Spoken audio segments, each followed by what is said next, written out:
झूठो के राम जी दिल तुम बनौला हो, ऊपर से प्रीत के रोग धरौला हो। हंसत जिंदगी में कहे अगिया लगौला हो, झूठो के राम जी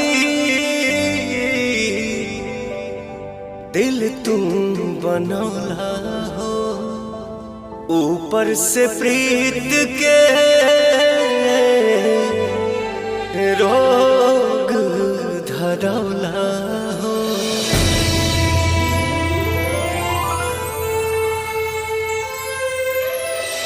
कब नहीं पूरा भइल प्यार के कहानी, कितना दीवाना मरले कितनी दीवानी।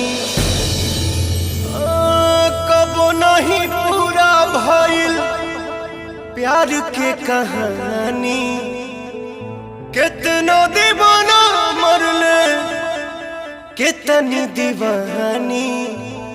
नेहिया के बंधन काहे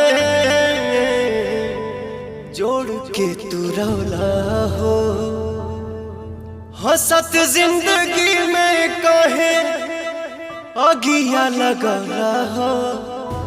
हंसत जिंदगी में काहे अगिया लगौला हो, झूठो के राम जी